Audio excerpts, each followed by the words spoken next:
ছাত্র জনতার গণ অভ্যুত্থানে দেশ থেকে ভারতে পালিয়ে গেছেন শেখ হাসিনা। তার পতনের পর থেকে বাংলাদেশের সঙ্গে সম্পর্কের টানাপোড়েন চলছে ভারতের। দুদেশের সম্পর্ক নিয়ে স্থানীয় গণমাধ্যমের পাশাপাশি বিভিন্ন আন্তর্জাতিক গণমাধ্যমে চলছে চুলছেঁড়া বিশ্লেষণ। এমন পরিস্থিতিতে নিজেদের অবস্থান জানালো ভারত।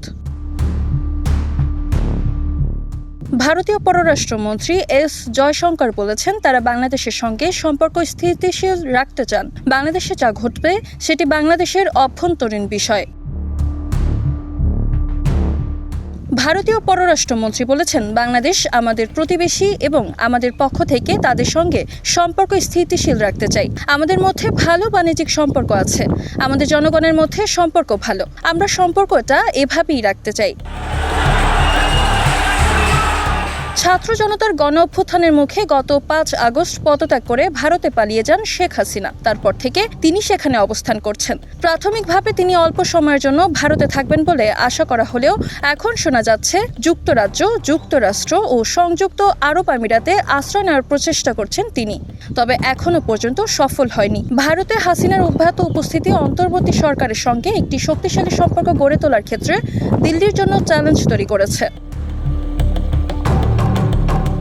এর আগে গত মাসে ভারতীয় পার্লামেন্টে জয়শঙ্কর বলেছিলেন, শেখ হাসিনা খুব স্বল্প নোটিশে দিল্লির আসার অনুমতি চেয়েছিলেন। তারপর একটি ব্রিফিংয়ে তিনি জানান, হাসিনাকে তার পরবর্তী পদক্ষেপ নিয়ে সিদ্ধান্ত নেওয়ার জন্য ভারত সরকার সময় দেবে।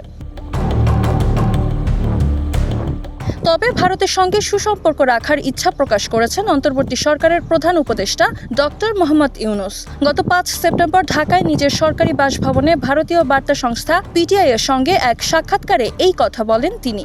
ডক্টর ইউনূস বলেন, সামনের দিনে ভারতকে একটি ধারণা থেকে বেরিয়ে আসতে হবে। সেটি হলো, বাংলাদেশের সবাই ইসলামপন্থী, বিএনপিপন্থী। ইসলামপন্থীরা এই দেশটিকে আফগানিস্তানে পরিণত করবে, আর বাংলাদেশ শেখ হাসিনার হাতেই নিরাপদ। এসব ধারণা থেকে ভারতকে বেরিয়ে আসতে হবে। বাংলাদেশও অন্য প্রতিবেশীর মতো একটি প্রতিবেশী দেশ।